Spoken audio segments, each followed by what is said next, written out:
Para esta sessão, Dr. Eliseu de Moraes Correia, declaro aberta no horário regimental a 31ª sessão ordinária dessa primeira Câmara.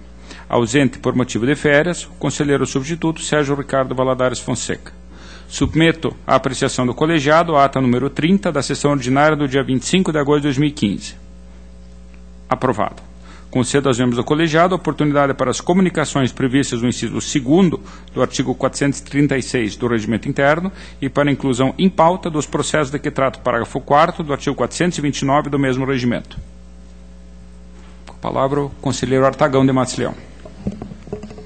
Senhor presidente, comunico os seguintes sobrestamentos.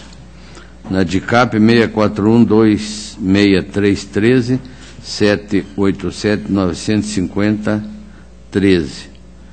E solicito ainda inclusão em mesa do processo 62478115, uma certidão liberatória. Feitos os registros, concedo a palavra ao conselheiro Durval Amaral. Senhor presidente, para comunicar que deferiu o sobrestamento do ato de inativação número 84-35-60-14, na Diretoria de Controles e Atos de Pessoal, de CAP. Concedo a palavra ao ilustre procurador, Dr. Eliseu de Moraes Correia. Senhor presidente, pedi a palavra para devolver o processo da relatoria do conselheiro substituto Sérgio Ricardo Valadares Fonseca, que é um processo que estava em nova audiência, número 8366664/12. Feitas também as anotações, eu também comunico os sobrestamentos na diretoria jurídica do ato de inativação 75.660.13 e na diretoria de contas municipais as prestações de contas municipais 126.623.09, 132.496.09, 169.970.11. Todas elas em virtude do aguardo de decisão em outros processos de tomadas de contas extraordinárias. Deixo a palavra livre. Concedo a palavra ao conselheiro Artagão de Matos Leão para o relato de sua pauta. Senhor presidente, demais integrantes do plenário, inicio a pauta com o processo 62478115. É um pedido de certidão liberatória do município de Sengés, formulado por sua prefeita Eliette Jorge. As manifestações técnicas são todas favoráveis e a nossa proposta é pelo deferimento da certidão pelo prazo de 60 dias. Em discussão, votação, aprovado. Tomada de contas extraordinárias 45.081.14.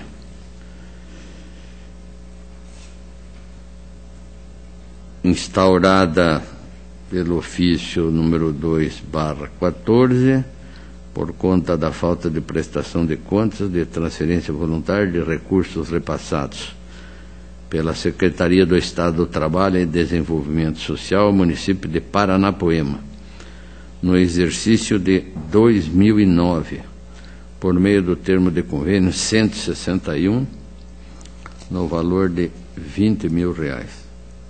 A Diretoria de Análise de Transferências opina pela procedência da tomada de contas extraordinária e, consequentemente, pela regularidade com ressalva das contas, tendo em vista a ausência da prestação de contas ordinária dos recursos repassados. Como sanção, sugere a aplicação da multa ao senhor Hélio de Souza Ramalho, prefeito da gestão 1 de 2009 a 25 de 10 de 2010. O Ministério Público tem o mesmo posicionamento e a nossa proposta é pela procedência da tomada de contas extraordinária em razão da ausência de prestação de contas ordinária dos recursos repassados, determinando a regularidade e ressalvando a ausência de prestação de contas ordinária dos recursos recebidos. Aplico a multa administrativa ao senhor Hélio de Souza Ramalho de acordo com 87.4, a linha G da lei complementar, e ainda multa administrativa a senhora Thelma Alves de Oliveira, secretária estadual da concedente na gestão 2006 a 2010, com base no 87.4, a linha E da lei complementar 113, em razão da demora de 658 dias para efetuar o repasse dos recursos. É a proposta. Está em discussão. Votação. Aprovado. Prestação de contas de transferência 10.23.20.13. Município de Palmeira, que efetuou o repasse à Associação Menonita Beneficente. Termo de convênio 5/12, no valor de R$ 52.011. A diretoria de análise de transferência é pela regularidade com recomendações. O Ministério Público é pela regularidade com ressalva. Em análise dos autos, observa-se que razão assiste a diretoria de análise de transferência a opinar pela regularidade com recomendação das contas, para que haja a readequação dos procedimentos utilizados às exigências trazidas pela Resolução 28 do CIT e pela Instrução Normativa número 61. Aquelas recomendações que nós temos feito em processos dessa natureza. Desta forma, a nossa proposta é pela regularidade com recomendação das contas de responsabilidade do senhor Altamir Sanson, concedente entre 1º de janeiro de 2005 a 31/12 de 2012, e Abrão Bernardo Friesen, presidente da tomadora, de 29/11 a 31/12/13, tendo em vista a necessidade de readequação dos procedimentos utilizados. É a proposta, senhor presidente. Está em discussão. Votação. Aprovado. 11.77.0013, da Secretaria de Estado da Educação, prestação de contas de transferência voluntária, autuada pelo registro no Sistema Integrado de Transferência, em razão do repasse da sede à Associação de Pais e Amigos dos Excepcionais de Rio Bom, no valor de R$ 47.781,89. A Diretoria de Análise de Transferência, na Instrução 22.15.15, opina pela regularidade das contas, ressalvando o pagamento realizado em favor de fornecedores que constituem própria parte do acordo de transferência.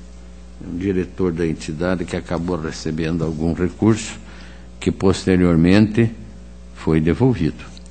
Ademais, ante a inexistência de materialidade e dano ao erário, sugere a expedição de recomendações aos interessados. O Ministério Público acompanha a unidade técnica e esta também é a proposta do relator, ressalvando os pagamentos realizados em favor de fornecedores que constituem própria parte do acordo. Em discussão. Votação. Aprovado. 12.25.33.13, município de Cornélio Procópio. Prestação de contas de transferência voluntária em razão de repasse efetuado pelo município de Cornélio Procópio ao abrigo Bom Pastor. Termo de convênio 4/12, no valor de R$ 21.181,20. A Diretoria de Análise de Transferências, na Instrução 16.28.15, opina pela regularidade das contas com recomendações quanto às inconformidades apontadas na mencionada instrução. É a 28. O Ministério Público de Contas, no parecer 9567, concorda com o posicionamento da unidade, porém opina pela ressalva ao item, da mesma forma que o processo anterior. Nós propomos a regularidade das contas com recomendações, tendo em vista a necessidade de readequação de procedimentos utilizados às exigências da Resolução 28. Relatório e voto, senhor. Em discussão, votação, aprovado. Município de Ortigueira, também transferência voluntária, em razão do repasse efetuado à Associação de Pais e Amigos dos Excepcionais de Ortigueira, no valor de R$60 mil. A diretoria de análise de transferência vem pela regularidade com recomendações, a mesma proposta do Ministério Público e também a proposta do relator, senhor presidente. Em discussão, votação, aprovado. Admissão de pessoal 54, 39, 33, 10, do município de Sarandi.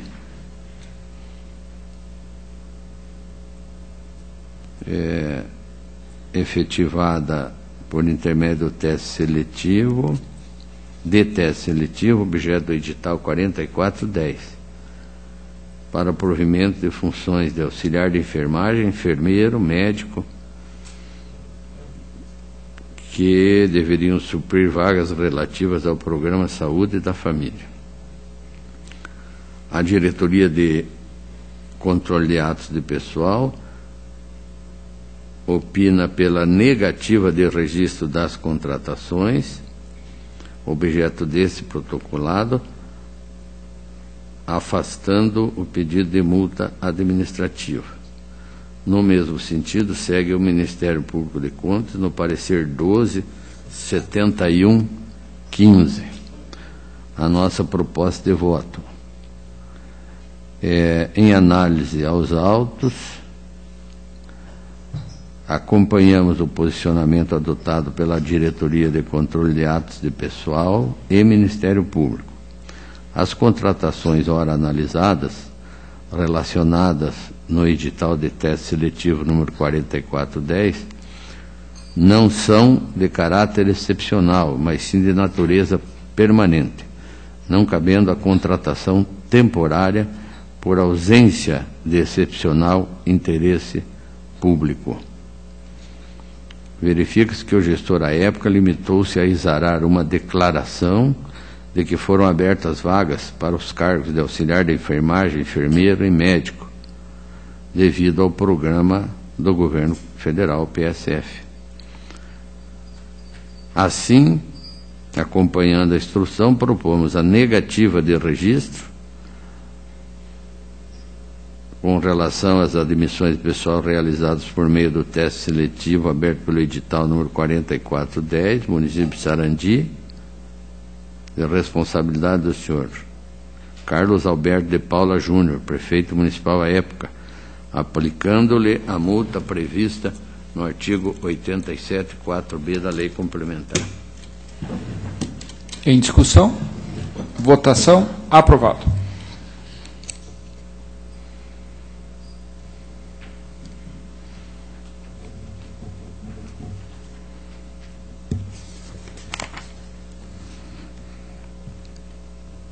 Prestação de contas anual, processo 22.29.88.13.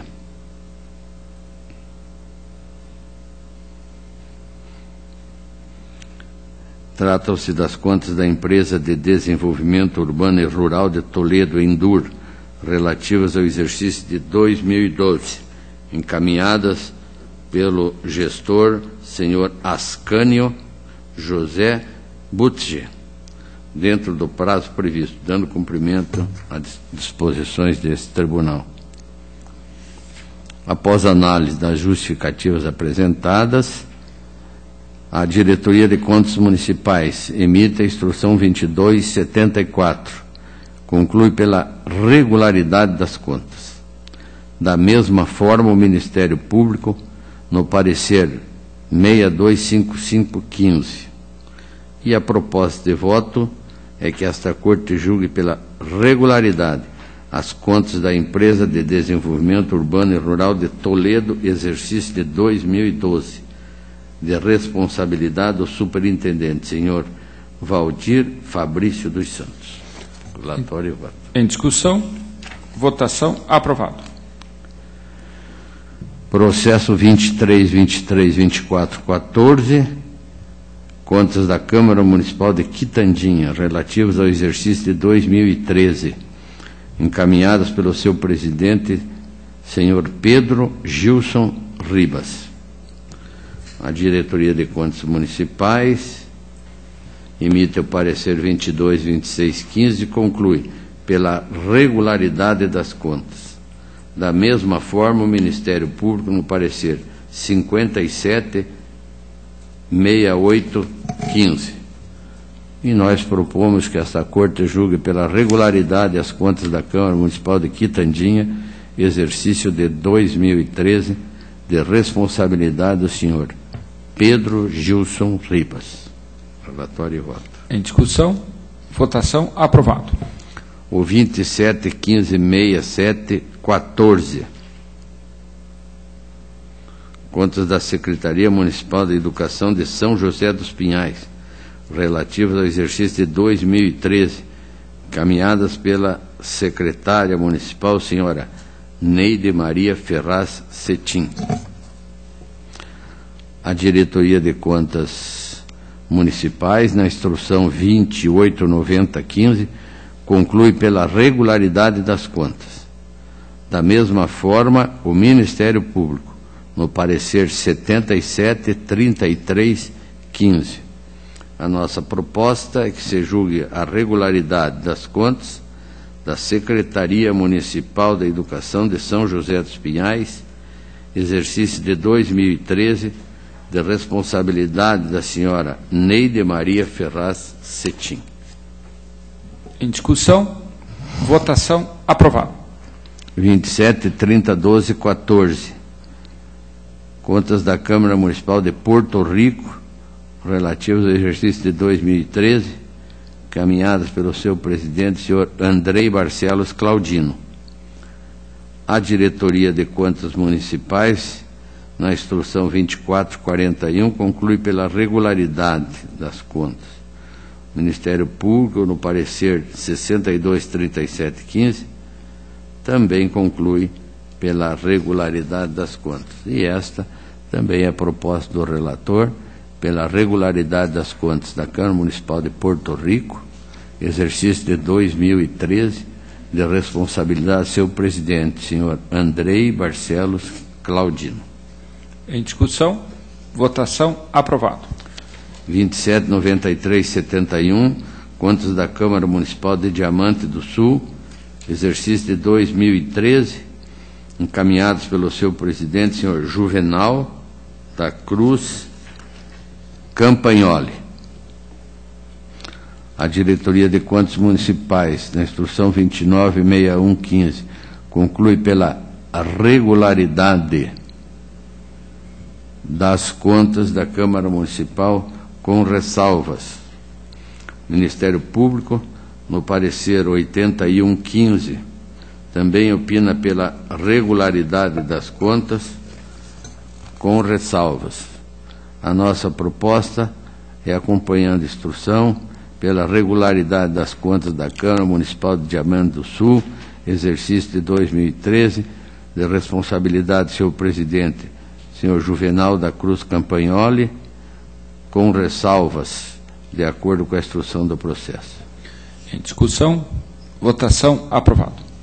28.27.71.14, Câmara Municipal de Ivaté, relativa ao exercício de 2013, caminhados pelo seu presidente, Misael Alves da Silva.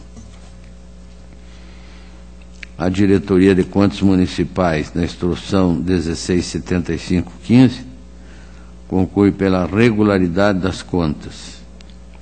Da mesma forma, o Ministério Público, no parecer 54.44.15.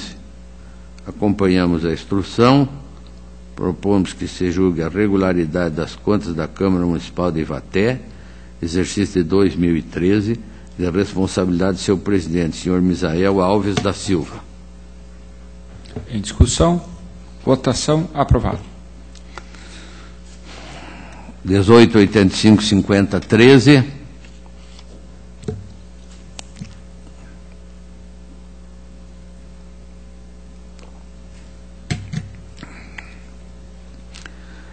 Contas do município de Itaúna do Sul, relativo ao exercício de 2012, caminhadas pelo prefeito municipal, senhor Pedro Castanhari,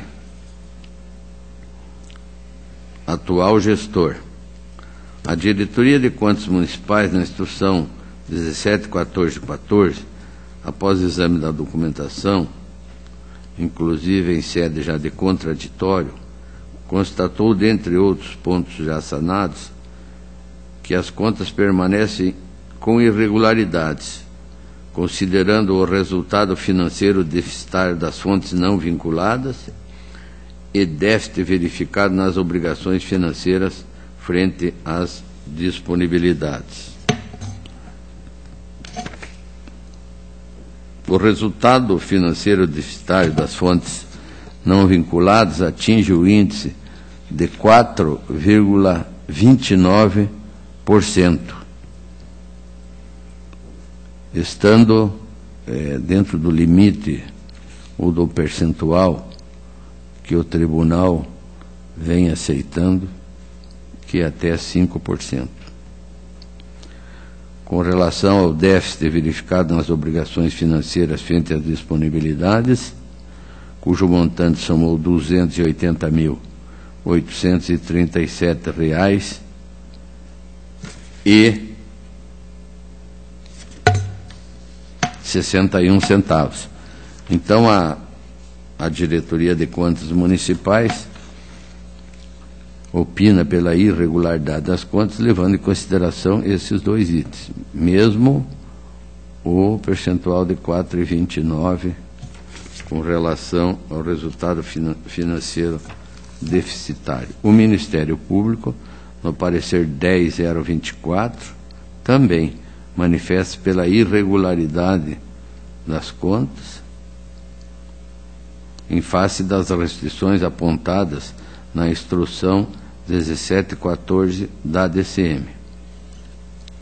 A nossa proposta, no que se refere ao resultado financeiro deficitário das fontes não vinculadas, o índice de 4,29%, por si só, é motivo, no meu entendimento, de aprovação da prestação de contas, parecer prévio pela aprovação, com ressalvas, pois esse percentual tem sido acatado por esta Corte em praticamente todos os processos. Com relação ao déficit verificado nas obrigações financeiras frente às disponibilidades, mesmo considerando o valor de R$ 156.104,83 referentes à queda de arrecadação do FPM, permaneceria ainda o déficit de R$ 124.732,78. No entanto, numa análise mais esmiuçada, foi possível observar que os gastos do município com saúde para o exercício de 2012 excederam ao mínimo exigido de 15% do valor da receita, correspondendo a 24,90%, que, considerando os valores excedentes, representa R$ 746.604,96. Assim, entendemos, conforme precedentes desta Corte, consoante acórdão 8315 16215, que o item pode ser também convertido em ressalva. Diante do exposto, propomos que o parecer prévio desse tribunal recomende o julgamento pela regularidade das contas do município de Itaúna do Sul, exercício de 2012, de responsabilidade do prefeito, senhor Tomás Antônio Bajo Polo, com ressalvas em relação ao déficit verificado nas obrigações frente às disponibilidades e o resultado financeiro deficitário das fontes não vinculadas. Relatório e voto. Que está em discussão. Eu apenas, doutor Tagão, eu vou consignar uma proposta contrária. Eu entendo que, nesse caso, eu verifiquei que houve a questão do déficit orçamentário, houve um aproveitamento de um superávit do exercício anterior de 98 mil. Abstraindo isso, eu entendo que no último exercício teria um déficit aproximadamente de 6,4%. Mas, enfim, é uma metodologia que eu tenho empregado, as decisões do tribunal não são uniformes nesse sentido. E, da mesma forma, com relação à infração ao artigo 142, eu entendo até porque uma matéria está relacionada à outra, eu entendo que ainda que se considere 124 mil, como bem apontou Vossa Excelência, abstraindo o impacto da desoneração fiscal, eu entendo que ainda assim teria havido a infração ao artigo 42. Então, caso a matéria ainda está em discussão, mas caso não haja nenhuma manifestação, eu apenas consigno meu voto pela DCM Ministério Público, pela irregularidade, conforme instruções. A matéria ainda está em discussão, votação. Então, aprovada a proposta do relator por maioria. Na verdade, senhor presidente, deixei Vossa Excelência concluir, porque senti que o resultado me seria favorável, mas, além da desoneração do IPI, eu levei em consideração também o percentual da saúde, né? Que foi bastante superior ao percentual obrigatório. Eu agradeço a Vossa Excelência, aos demais integrantes do plenário.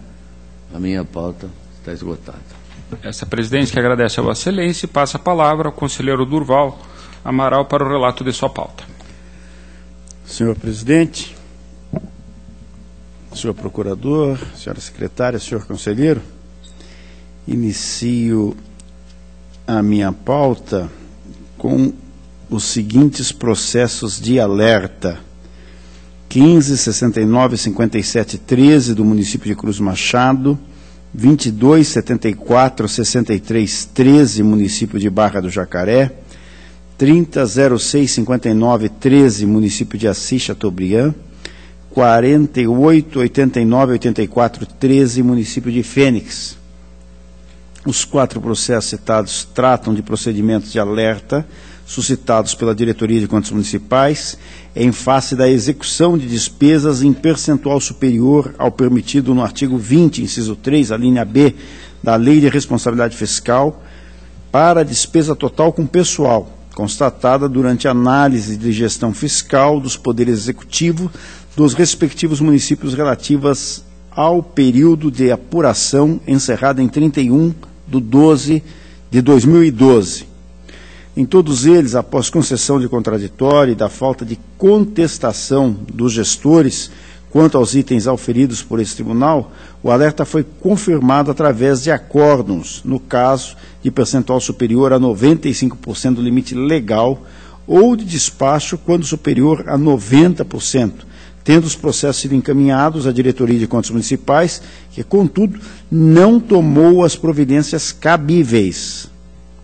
Nessa oportunidade, ao constatar que as prestações de contas dos referidos municípios do exercício de 2012 já foram objeto de julgamento nessa Corte e não tiveram apontamento quanto à extrapolação do limite de gastos com pessoal, a DCM, acompanhada pelo Ministério Público de Contas, sugere o encerramento de todos os protocolados.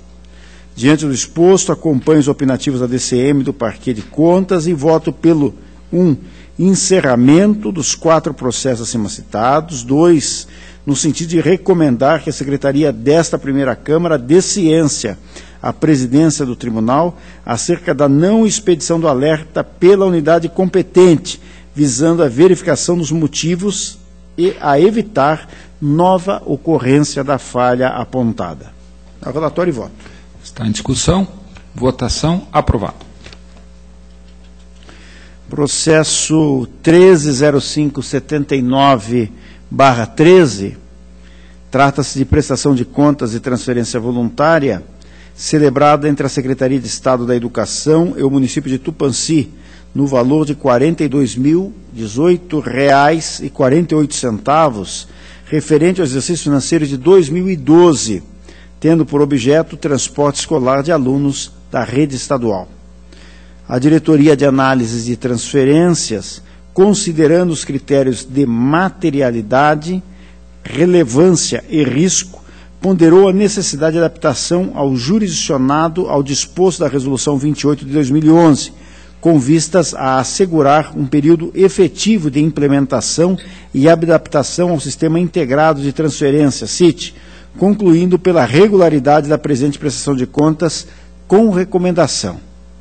O Parquê de Contas, em sua derradeira manifestação, divergindo da unidade técnica, opinou pela irregularidade das contas por infração às normas legais e regulamentares. Verificou nos autos que não há nenhum documento na instrução processual apto a comprovar que os veículos utilizados para o transporte escolar: 1. Circulam com autorização expedida pelo órgão executivo de trânsito. 2. Observaram os requisitos legais exigidos pelo artigo 136 do Código de Trânsito Brasileiro. E 3. Atenderam o disposto no artigo 9º da Resolução Estadual 2206 de 2012 da Secretaria da Educação. É o breve relato. O voto. Nota-se que as restrições detectadas pela unidade técnica são de ordem meramente formal, não tendo sido observados, na análise do processo em apreço, quaisquer fatos que tenham prejudicado a execução do objeto conveniado. Ressalto ainda que a situação apontada pelo órgão ministerial já foi objeto de diversas decisões dessa Corte, que concluíram pela regularidade das contas, porém em caráter excepcional, ressaltando já ter sido encaminhado o ofício ao senhor secretário de Estado de Educação, dando ciência da decisão consubstanciada no Acórdão 1650 de 12, da segunda Câmara, de 27 de junho de 2012, relativo ao processo 55.567.11, quanto à recomendação de estudos para elaboração de mecanismos mais eficientes e concretos de fiscalização do transporte escolar, voltando sua atuação para a segurança e qualidade dos serviços prestados pelos entes conveniados, considerando, entretanto, a realidade de cada município. Diante do acima exposto, divirjo do parecer ministerial para acompanhar a manifestação lançada pela Diretoria de Análise de Transferências e voto. 1. Pela regularidade da presente prestação de contas com as recomendações apontadas pela DAT. 2. Para determinar ao município para que observe com rigor a Resolução Estadual 1506 de 2009 e a Legislação Nacional de Trânsito, tendo em vista os apontamentos contidos no parecer ministerial. É o relatório e voto. Está em discussão. Votação. Aprovado. Processo 24.1420/14, trata os autos de prestação de contas da Câmara Municipal de Cândido de Abreu, relativas ao exercício de 2013. A Diretoria de Contas Municipais concluiu sua análise pela irregularidade das contas e aplicação de multas, tendo em conta divergências de saldos entre as classes, grupos do balanço patrimonial dos registros efetivados no SIM-AM em relação à contabilidade da entidade e a inobservância ao teor do prejulgado número 6 do Tribunal de Contas do Estado do Paraná. O Ministério Público acompanha o vertido pela unidade técnica. O voto. Relativamente ao exercício do cargo de contador em desacordo com o prejulgado número 6 do Tribunal de Contas do Estado do Paraná, pondera-se que a Câmara apresentou justificativas plausíveis e coerentes com sua realidade fática, aduzindo que, diante do pedido de exoneração do então técnico de contabilidade concursado e das notórias dificuldades na captação de recursos humanos qualificados, adotou solução pontual para o caso, sendo que o servidor designado ocupante do cargo efetivo de auxiliar administrativo possuía plenos conhecimentos de contabilidade e era devidamente habilitado junto ao Conselho Regional de Contabilidade, estando os registros respaldados tecnicamente. Tais peculiaridades permitem a conversão em ressalva do item, conforme já decidiu essa Corte em casos semelhantes. No que tange às divergências de saldos em quaisquer das classes ou grupos do balanço patrimonial, conforme demonstrado pela DCM, o fato configura violação a sistema contábil estabelecida no capítulo 5 da Lei 4.320 de 1964. Face ao exposto, compartilho parcialmente das manifestações da Diretoria de Contas Municipais e do Ministério Público e voto. 1. Pela irregularidade das contas ante as divergências de saldos em quaisquer das classes ou grupos de balanço patrimonial em relação aos dados constantes do SIM-AM, ressalvando o exercício do cargo de contador em desacordo com o pré-julgado número 6 do Tribunal de Contas do Estado do Paraná. 2. Pela aplicação ao senhor Josnei Erivan de Freitas, presidente da entidade, da multa prevista no artigo 87.3, combinado com o parágrafo 4º da Lei Complementar 103/2005, em razão da irregularidade das contas. Em discussão, com a palavra o conselheiro Artagão de Matos Leão. Vista desse processo. Não havendo objeção, vistas ao conselheiro Artagão de Matos Leão.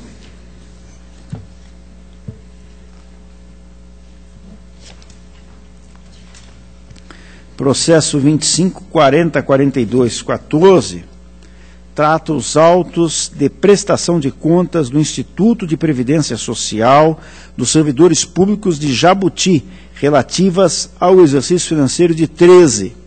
A Diretoria de Contas Municipais verificou que restaram plenamente sanados os apontamentos iniciais, tendo opinado pela conversão em ressalva das irregularidades relativas à inconsistência do registro do passivo atuarial em relação ao lado respectivo ao exercício de 2013 e à falta de credenciamento das instituições para receberem as aplicações e investimentos dos recursos do regime próprio de Previdência Social, uma vez que as anomalias foram sanadas no exercício de 2014. O Ministério Público de Contas acompanhou a unidade técnica pela regularidade das contas com ressalva.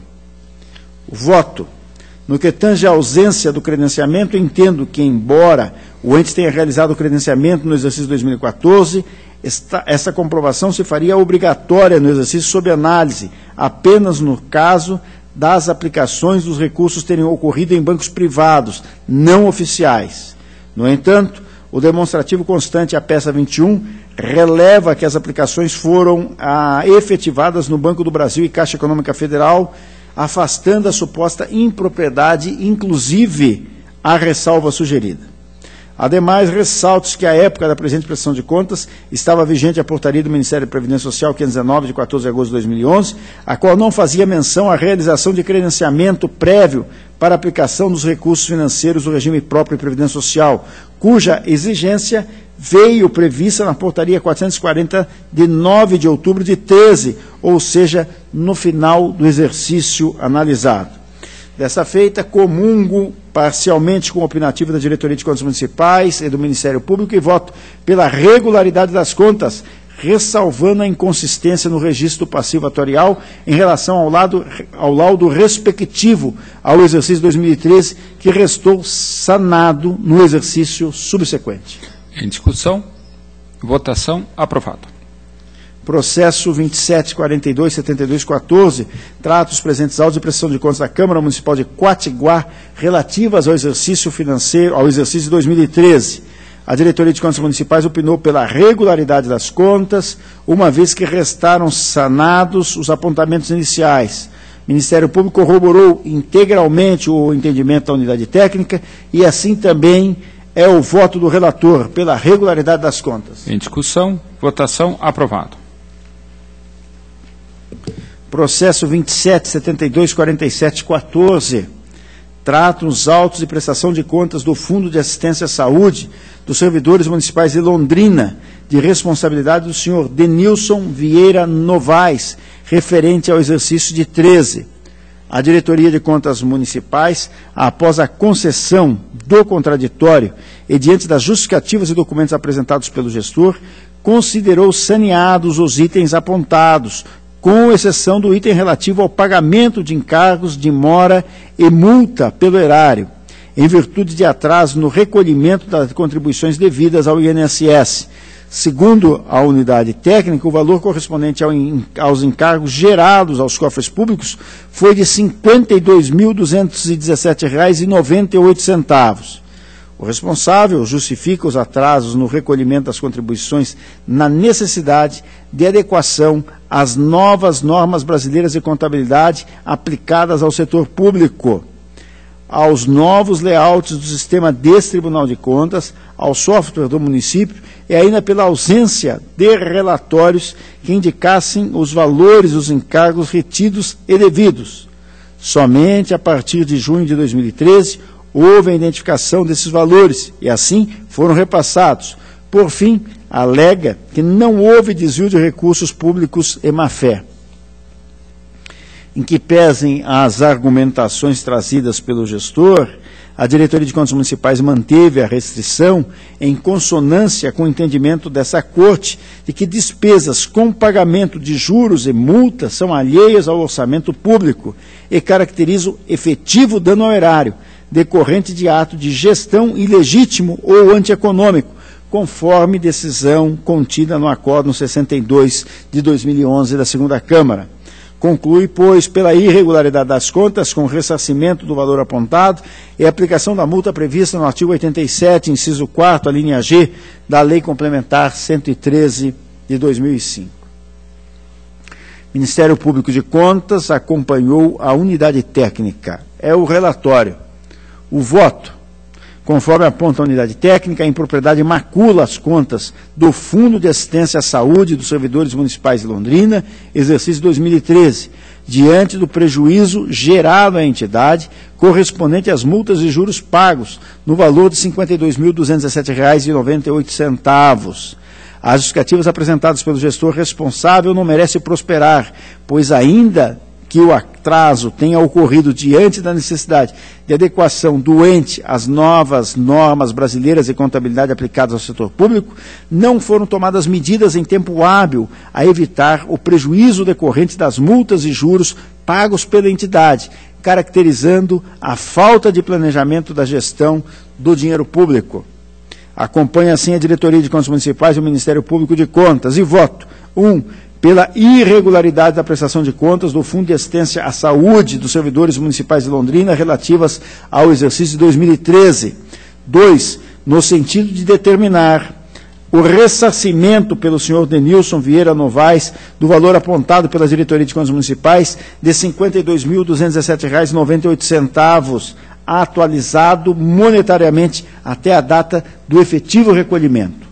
3. Aplicar ao referido gestor, ordenador das despesas, a multa prevista no artigo 87, 4, letra G, da Lei Complementar 103/2005, em razão do recolhimento em atraso das contribuições previdenciárias ao INSS. Em discussão, votação, aprovado.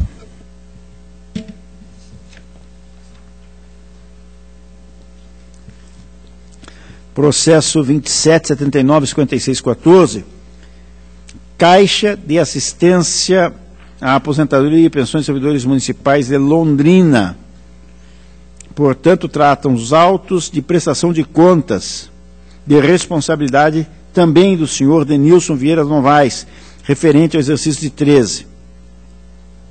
A Diretoria de Contas Municipais, após a concessão do contraditório e diante das justificativas e documentos apresentados pelo gestor, considerou saneados os itens apontados, com exceção do item relativo ao pagamento de encargos de mora e multa pelo erário, em virtude de atrasos no recolhimento de contribuições devidas ao INSS.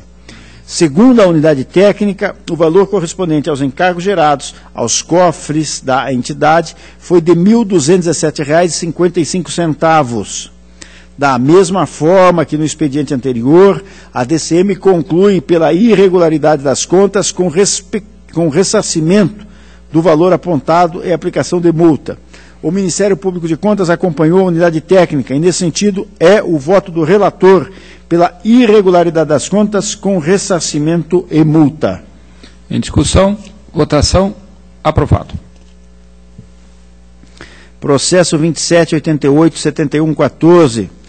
Tratam os autos de prestação de contas do Fundo de Previdência Social dos servidores municipais de Londrina, relativo ao exercício de 13. A DCM, após concessão de contraditório e apresentação de justificativas pelo gestor das contas, considerou saneados os itens inicialmente apontados, com exceção da falta de credenciamento das instituições para receberem as aplicações de investimentos dos recursos do regime próprio de Previdência Social. Opinou, assim, pela irregularidade das contas com aplicação de multa. Ministério Público de Contas acatou o opinativo da DCM. O voto. Compulsando o processo, verifico que consta na manifestação da Diretoria de Contas Municipais apenas uma restrição que a unidade técnica entendeu não ter sido saneada durante a instrução. A falta de credenciamento das instituições bancárias em que o Instituto de Previdência mantém seus investimentos financeiros. Divirjo do posicionamento da DCM relativamente à ausência do credenciamento, vez que à época da presente prestação de contas estava vigente a portaria do Ministério da Previdência número 519, de 14 de agosto de 2011, a qual não fazia menção à realização de credenciamento prévio para a aplicação dos recursos financeiros do regime próprio de Previdência Social, cuja exigência veio prevista na portaria 440, de 9 de outubro de 2013, ou seja, no final do exercício analisado. Ainda com base no Acórdão 2368/12, pleno, a comprovação do credenciamento se faz obrigatória apenas quando a aplicação dos recursos ocorrerem em bancos privados, não oficiais. No entanto, conforme observo dos demonstrativos de aplicações previdenciárias, peça número 21, as aplicações foram realizadas na Caixa Econômica Federal, não havendo a apontada irregularidade. Diante do acima exposto, voto pela regularidade das contas relativas ao exercício de 2013. Em discussão, votação, aprovado. Processo 28694714, trata os autos de prestação de contas do Fundo de Previdência Social dos servidores municipais de Londrina, filial, relativas ao exercício de 13. O presente expediente é idêntico ao anteriormente relatado, sendo a única impropriedade apontada a falta de credenciamento das instituições para receberem as aplicações e investimentos dos recursos do regime próprio de Previdência Social. Pelas mesmas razões expostas no processo anterior, voto pela regularidade das contas relativas ao exercício de 2013, de responsabilidade do senhor Denilson Vieira Novaes. Em discussão, votação, aprovado.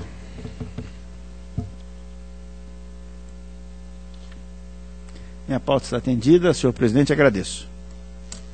Essa presidência que agradece a participação de Vossa Excelência. Passo então o relato de minha pauta, iniciando com a prestação de contas municipal 231.583.10, que trata das contas do senhor Carlos Alberto Richa, presidente do Consórcio Intermunicipal para a Gestão de Resíduos Sólidos Urbanos de Curitiba, Conresol, relativo ao exercício financeiro de 2009. Encaminhadas esta corte, a Diretoria de Contas Municipais apontou as seguintes irregularidades. 1. Ausência da cópia do ato de nomeação dos responsáveis pelo controle interno, respectivamente a gestão do exercício de competência, devendo as informações manter correspondente cadastro tribunal. 2. Relato e parecer do controle interno relativo à prestação de contas, firmado pelo responsável cadastrado no setor de cadastro geral do Tribunal de Contas, e ainda inexistência do sistema de controle interno. O Ministério Público corrobora com a conclusão da unidade técnica, entendendo, entretanto, que a irregularidade, na verdade, trata-se de apenas uma, ou seja, a efetiva falta da regular constituição do controle interno. Eu lembro que foi dada a oportunidade de contraditório tanto ao prefeito Gustavo Frutti como ao então prefeito, senhor Carlos Alberto Richa, e as conclusões da unidade técnica e do Ministério Público foram reafirmadas. Eu vou divergir, senhores conselheiros, senhor procurador, com relação a esse entendimento. Na verdade, é uma questão, de certa maneira, complexa, mas que se resume ao seguinte: entendermos se um consórcio, como é o caso aqui, de um consórcio intermunicipal para a gestão de resíduos sólidos, que tenha em sua estrutura estatutária um conselho fiscal, ele é mesmo assim obrigado a ter um sistema próprio de controle interno e ainda, não havendo esse sistema próprio, isso implica necessariamente na irregularidade das contas. A defesa apresentada por ambos os prefeitos, notadamente pelo primeiro deles, o senhor Gustavo Frutti, aponta a constituição desse conselho, na verdade indica especificamente no termo de constituição da companhia, no item 8.2, as competências desse conselho, e da leitura das alíneas A, B, C e D, pode-se verificar, no meu entender, uma identidade com aquelas funções que o artigo 4 da nossa lei orgânica estabelece como aquelas próprias do controle interno. Então, ele fala, na alínea A, fiscalizar permanentemente a contabilidade do consórcio. B, acompanhar e fiscalizar quaisquer operações econômicas ou financeiras do consórcio. C, exercer o controle de gestão e de finalidade do consórcio. D, emitir parecer sobre a proposta orçamentária, balanços e relatórios de contas em geral a serem submetidos à Assembleia Geral para efetiva prestação de contas. O argumento da unidade técnica, que entende como não dispensada a constituição formal do controle interno pela existência desse Conselho Fiscal, é no sentido de que seriam tarefas diversas e que o controle interno teria uma função de fiscalização diária nos atos corriqueiros da administração do consórcio. Eu entendo que, conforme a disposição desses atos constitutivos, essa fiscalização é de natureza permanente e se estende a quaisquer outras operações. E eu ainda acrescento o artigo 8º, parágrafo 4º, da Lei 11.107 de 2005, que constituiu o referido consórcio, que remete as informações às entidades consorciadas.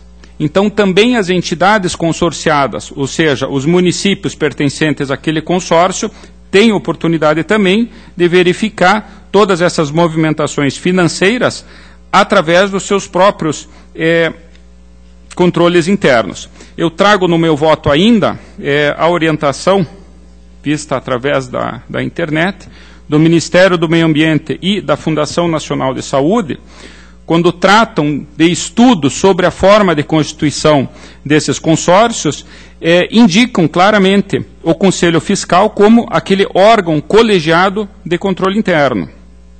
Isso pode se extrair, eu faço no meu voto as devidas indicações, entretanto há até uma minuta no Manual de Implantação de Consórcios Públicos de Saneamento da Fundação Nacional de Saúde, que numa das cláusulas, a cláusula 55ª, estipula que, além do previsto no Estatuto, compete ao Conselho Fiscal exercer o controle da legalidade, legitimidade e economidade da atividade patrimonial e financeira do consórcio, com auxílio no que couber do Tribunal de Contas, que é exatamente o que a nossa lei orgânica atribui ao próprio controle interno. Ainda no artigo 39, de um modelo de estatuto aqui dessa mesma fonte, indica incumbe ao Conselho Fiscal exercer as atividades do controle interno. Então, na verdade, eu não estou com isso dizendo que estaria absolutamente dispensado ou não seria o caso de se instituir um controle interno, mas me parece que, havendo no consórcio, no Conresol, uma estrutura que se incumbe dessa parte de fiscalização, me parece que não seria razoável, até mesmo diante da inexistência de qualquer outra irregularidade, nós propormos, tão só por esse motivo, a irregularidade das contas. Ainda uma indicação de que a pessoa nomeada como controlador interno, o senhor Pedro Fernandes Cavicchiolo, seria ocupante de cargo de comissão de secretário municipal da Fazenda Rio Grande.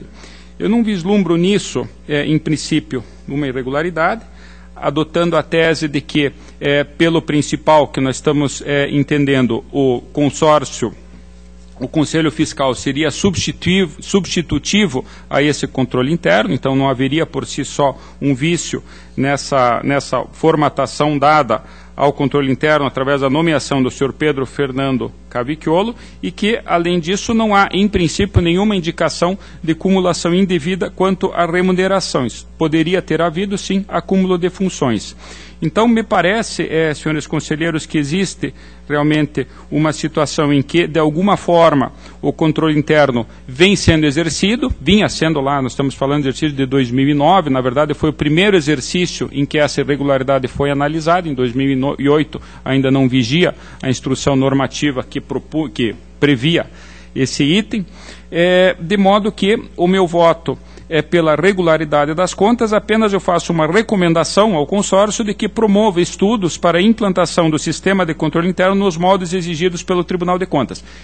Realizar estudos não quer dizer necessariamente implementar, isso porque é o caso realmente de se estudar a viabilidade e a necessidade desse sistema específico e autônomo de controle interno, até mesmo tendo em conta o orçamento do consórcio, as movimentações, enfim, tudo aquilo que poderia agregar à atividade do próprio Conselho Fiscal. Então, o voto, resumindo, senhores conselheiros, senhor procurador, é pela regularidade com recomendação. Que está em discussão. Votação. Aprovado. Tenho agora, a exemplo da pauta dos conselheiros que me antecederam, processos de alerta, em que eu sigo os pareceres uniformes da ADCM do Ministério Público pelo encerramento e perda de objeto. São os processos 61, 27 e 70, 12 do município de São João e o processo 63, 59 e 24, 12 do município de Poricatu. E ainda do município de Marumbi, processo 421, 332, 13. Todos eles, então, a proposta é pelo encerramento do processo pela perda de objeto. Em discussão, votação, aprovado. Tenho a seguir um processo de transferência municipal, 80431212, originário do município de Curitiba, que transferiu a APPF da Escola Municipal Professora Miraci Rodrigues de Araújo, de Curitiba, o valor de R$ 22.711,14, tendo por objeto auxílio financeiro para o programa de descentralização das escolas. DAT opinou pela regularidade, com recomendação, em virtude do atraso na apresentação das contas e ausência de certidão.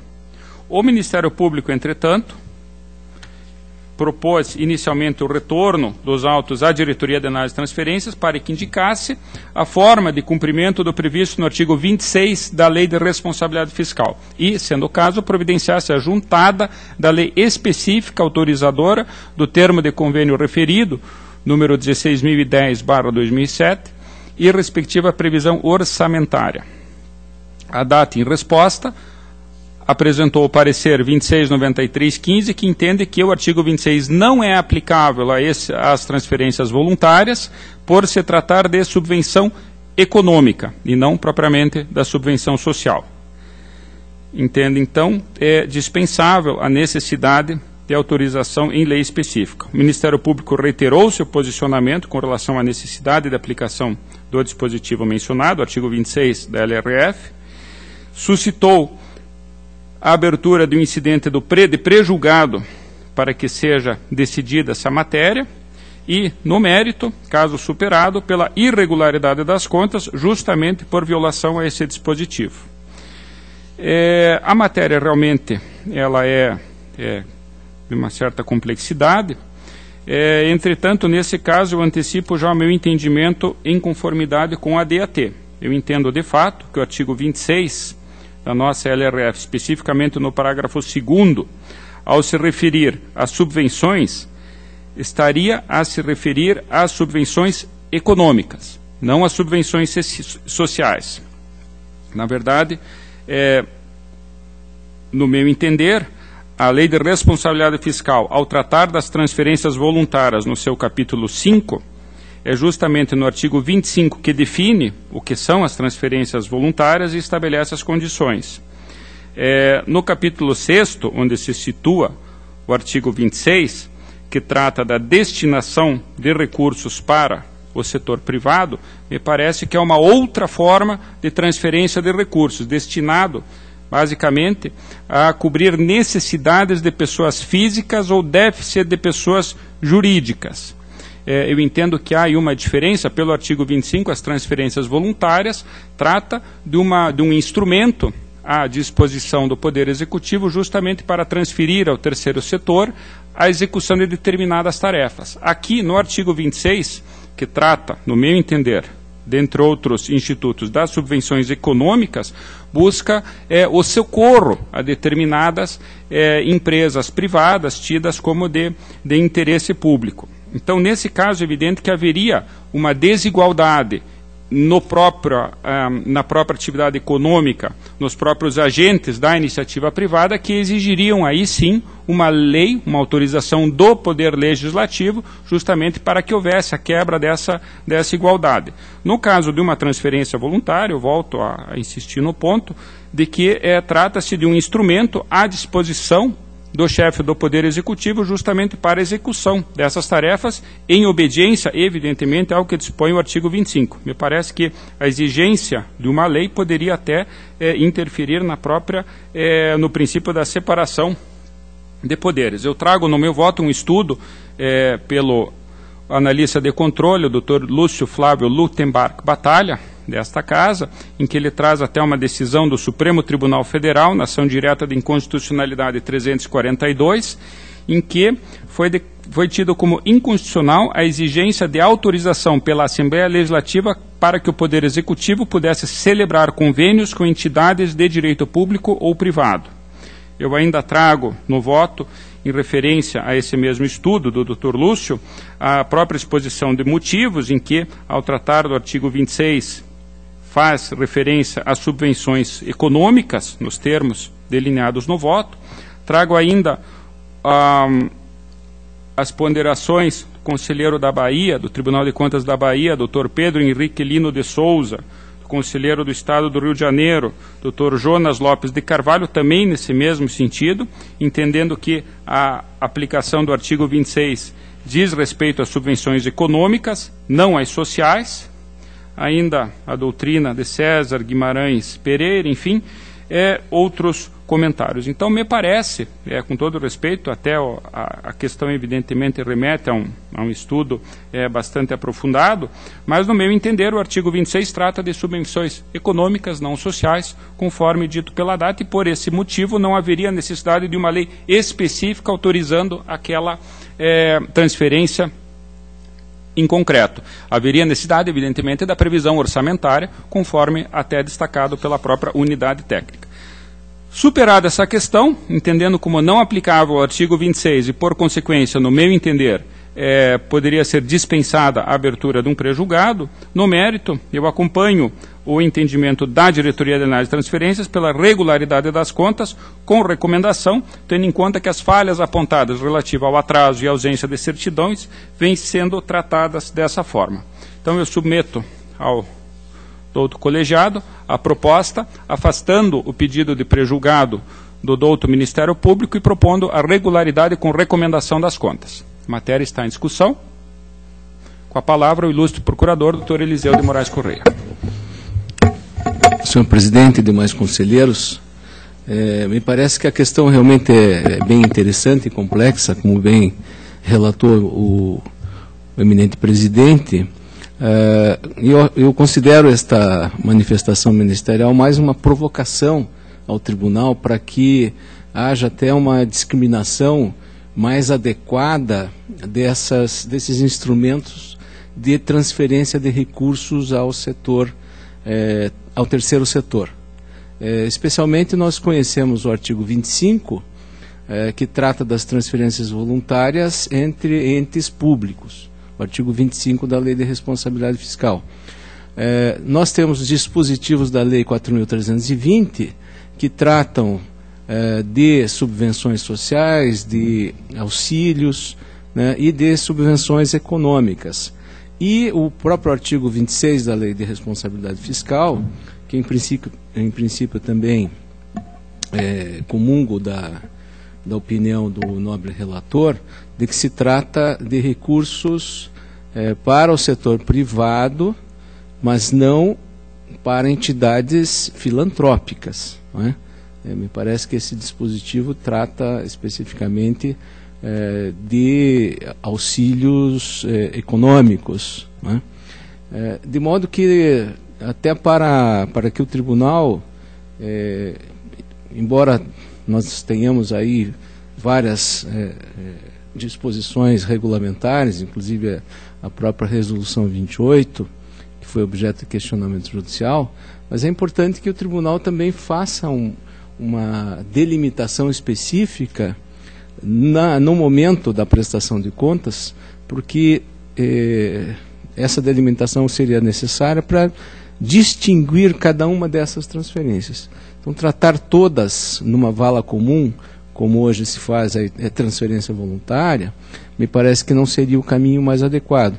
Até porque nós teríamos que fazer uma distinção de que tipo de entidade estará recebendo. É uma entidade pública, é uma entidade privada filantrópica, sem fins lucrativos, ou é apenas uma entidade que congrega setores da sociedade, embora sem fins lucrativos, não tem necessariamente atividade de filantropia, não é?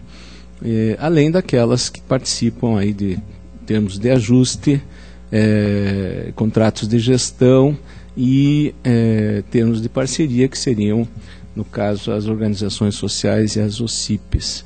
Então, me parece que talvez até fosse, esse parecer talvez seja nesse sentido, de o tribunal vir a fazer essa distinção mais claramente, né, para obter prestações de contas com maiores detalhes, tendo em vista a finalidade dessa transferência. Mas, em princípio, me parece que a questão aqui posta realmente tem, como bem relatou o conselheiro Ivens, né, está dentro de uma subvenção social, né, a Associação dos Pais Professores da Escola Municipal, e, portanto, em princípio, podem ser aprovadas.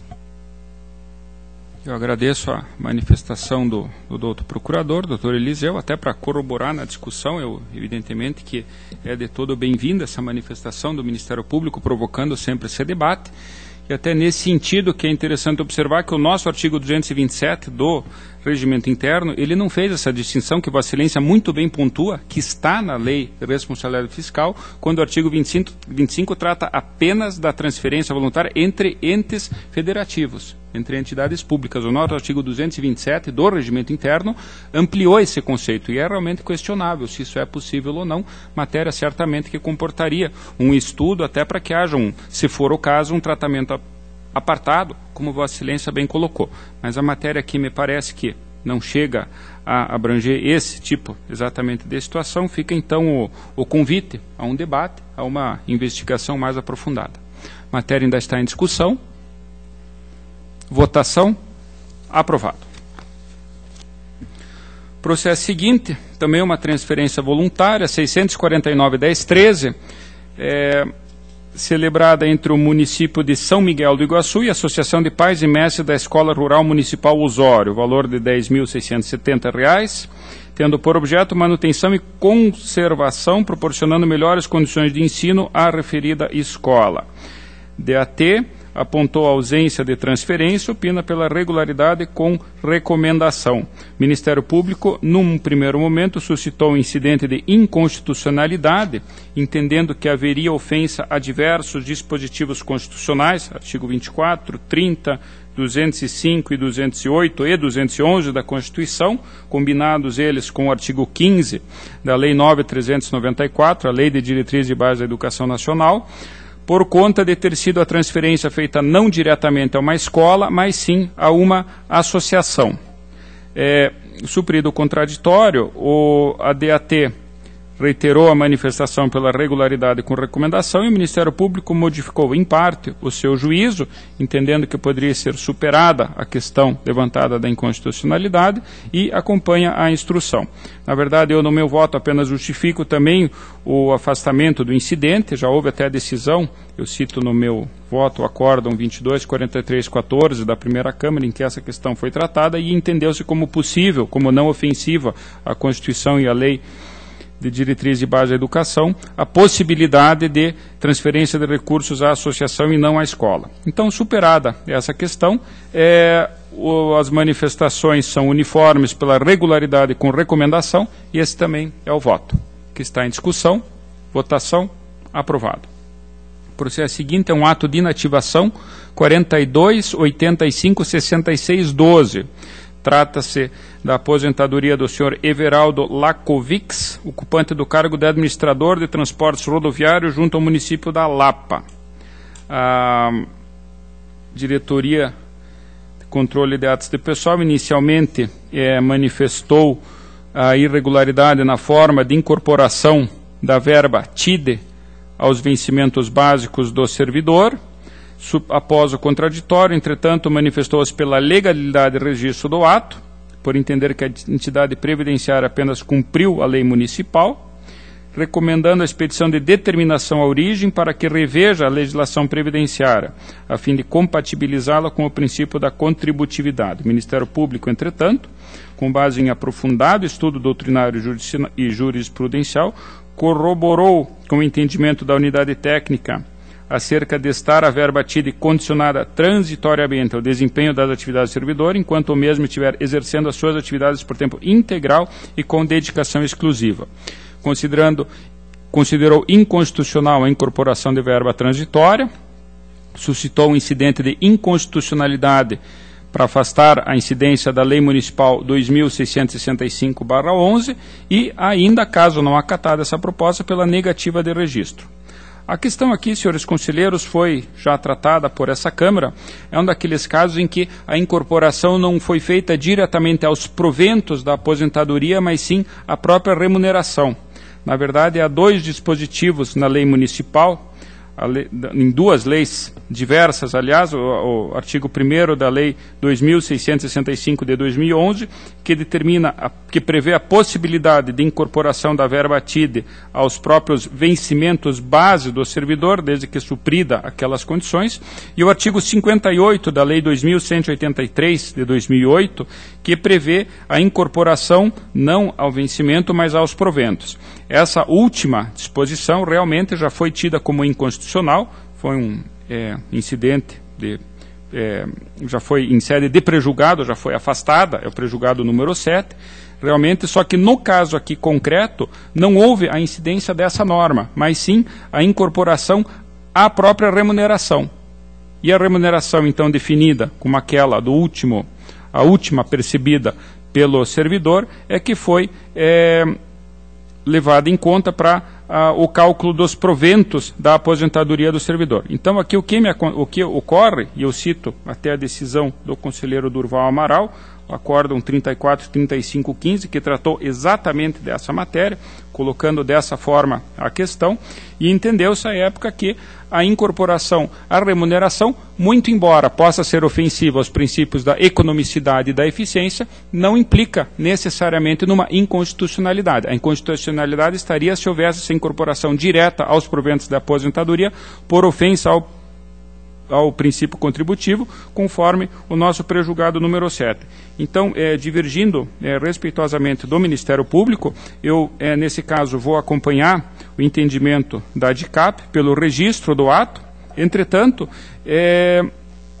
acho oportuno a expedição de uma recomendação, na verdade, de dois moldes. Um, de que seja afastado aquele dispositivo que prevê a incorporação de verbas transitórias aos proventos de aposentadoria sem que seja analisada a integralidade do período de contribuição do servidor, como é o caso aqui, e uma outra recomendação no sentido de que seja afastada essa incorporação à própria remuneração, tendo em conta a inobservância dos princípios da economicidade e da eficiência, uma vez que se trata de uma verba sujeita, evidentemente, às condições para o seu benefício e não que deva ser incorporada de forma permanente aos vencimentos. Então, o voto, resumidamente, é pelo registro, com ambas as recomendações. Com a palavra, novamente, o ilustre procurador, Dr. Eliseu de Moraes Correia. Senhor presidente, este caso realmente é interessante, e a razão pela qual foi suscitado aí o incidente de inconstitucionalidade como forma de resolver a questão, na medida em que não há no quadro de servidores do município a função de motorista com tempo integral e dedicação exclusiva. O que se permitiu, no caso, foi a concessão desta gratificação, a qual ele efetivamente contribuiu por um período elastecido, mas poderia não ter sido assim, né? Foram 18 anos, mas o tempo dele de serviço é muito maior do que este.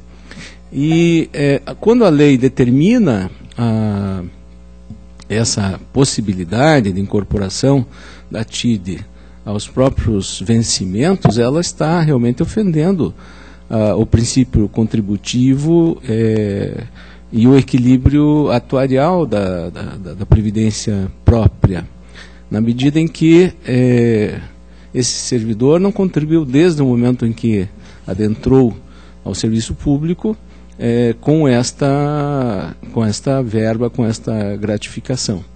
Então, se a gratificação ela é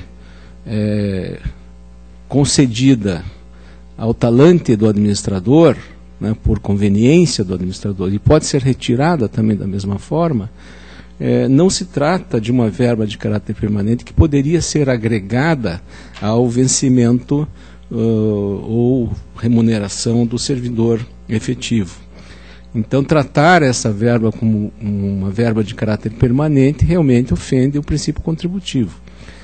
Nós temos aí agora outra questão que está sendo debatida, justamente a questão dos professores estaduais, porque a lei estadual veio a modificar o regime e estabeleceu a conveniência e a oportunidade do administrador estadual em conceder e retirar aquele regime de tempo integral e dedicação exclusiva. E aqui é a mesma coisa, né? Então o motorista eventualmente vai ter essa verba, né, durante o período em que ele realmente ficar com a disponibilidade integral, né, ao comando do administrador público.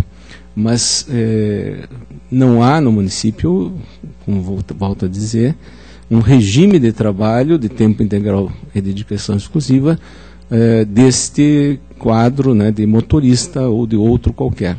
São concessões que são feitas discricionariamente pelo administrador. Em razão disso é que nós entendemos que se trata de verba de caráter transitório e deveria ser aplicado o acórdão 3155/14, o pré-julgado 7, que trata da matéria. Se nós formos considerar que a lei pode definir verbas de caráter transitório como verbas permanentes, na linha do papel aceita tudo, né?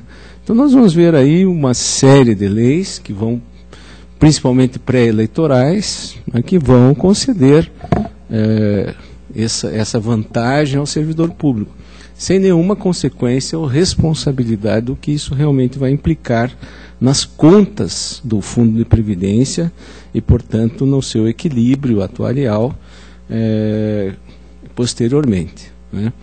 É bom que se diga, e sempre é bom relembrar, as verbas que compõem as despesas do pessoal e a previdência do setor público são as mais significativas dentro do orçamento. Então, na medida em que alguns gestores,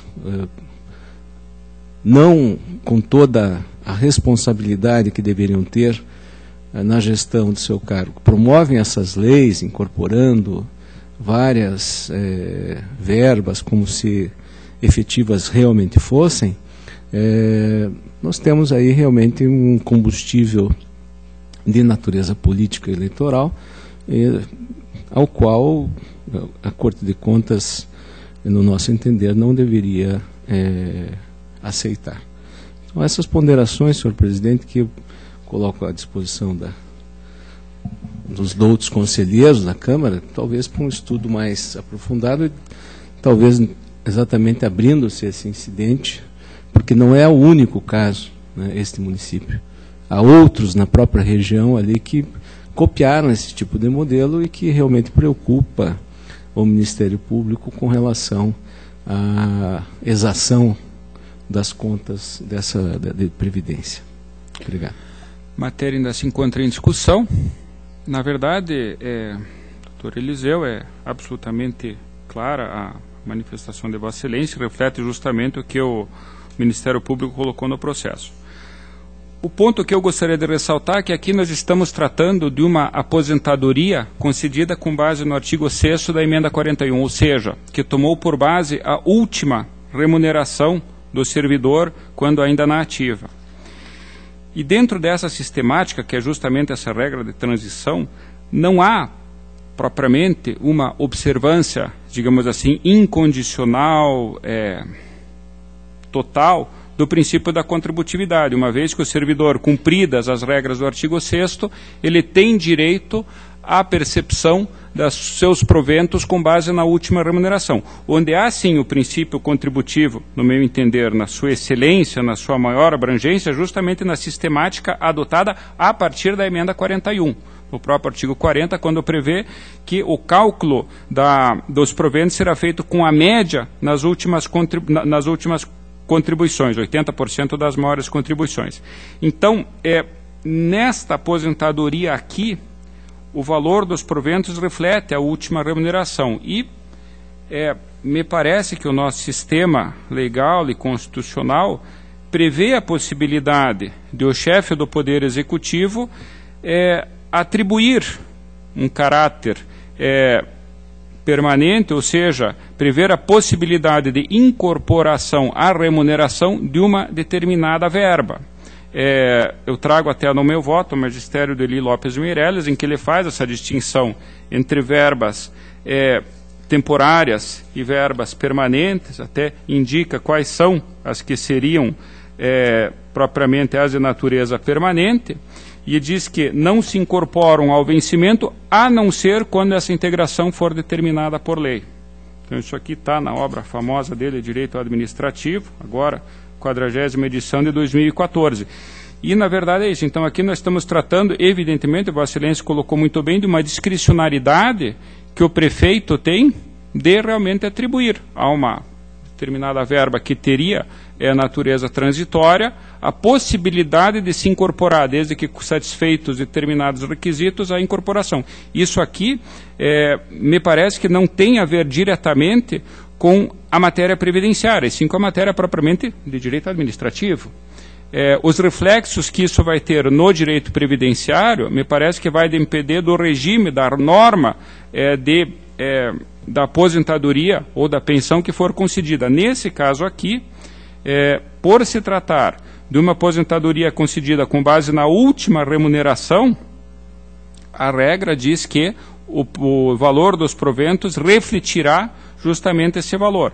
Então é por esse motivo, doutor Eliseu, que no meu entender aqui não haveria uma inconstitucionalidade na norma. Se fizermos uma análise mais ampla, evidentemente que pode haver uma infração aos princípios da economicidade e da eficiência, como até foi colocado naquela oportunidade no voto do Dr. Durval Amaral, que justamente serviu de paradigma desta decisão. Mas então, num primeiro momento, é evidente que essa questão poderá vir a ser rediscutida, seja nesse próprio processo ou em outros. Eu não vejo propriamente uma inconstitucionalidade na norma que previu a incorporação da vantagem aos vencimentos. Haveria, assim como o nosso prejulgado já disse, naquela que incorpora diretamente aos proventos. Então, pode ser uma filigrana, mas infelizmente há um mecanismo que me parece que o nosso direito administrativo coloca à disposição do gestor e que, como Vossa Excelência bem colocou, eventualmente pode ter um mau uso. Então, apenas esse é o motivo pelo qual, por hora, eu manteria essa proposta, até com base no precedente desta Câmara, e deixando a discussão a respeito da eventual abertura do pré-julgado, do incidente de inconstitucionalidade, aliás, para um outro momento. A matéria ainda está em discussão. O ilustre procurador tem a palavra novamente. Não, apenas para respeito à posição de Vossa Excelência, é defensável, como já disse, há uma tendência assim, de aceitação, né, daquilo que o legislador imprime, né, nesses casos aí de remuneração do cargo efetivo, mas enfim, eu imagino que o legislador constituinte, quando estabeleceu essa regra de transição, e ele atribuiu ao valor dos proventos em relação àqueles que estão na condição transitória, a remuneração do cargo efetivo, excluindo as vantagens temporárias. Então, se o legislador municipal vem e legisla dizendo que aquela verba passa a ser efetiva, né, me parece que ele está burlando aí a norma constitucional. Então, é nesse sentido que nós propusemos, né, essa questão para ser debatida, mas eu respeito o parecer de Vossa Excelência e, quem sabe, numa outra oportunidade venhamos a debater com mais profundidade.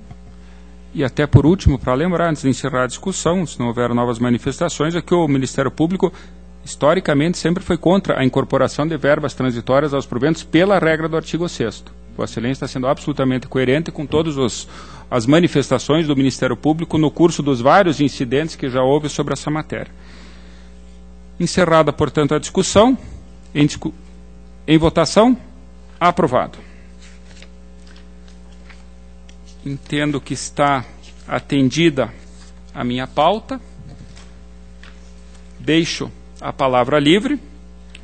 Não havendo quem queira fazer uso, informo que, em razão do feriado no município de Curitiba, não haverá sessão desta primeira Câmara no dia 8 de setembro, ficando convocada a próxima para o dia 15 de setembro de 2013, terça-feira, às 15 horas, horário regimental, que será a nossa 32ª sessão ordinária. Levante-se a sessão.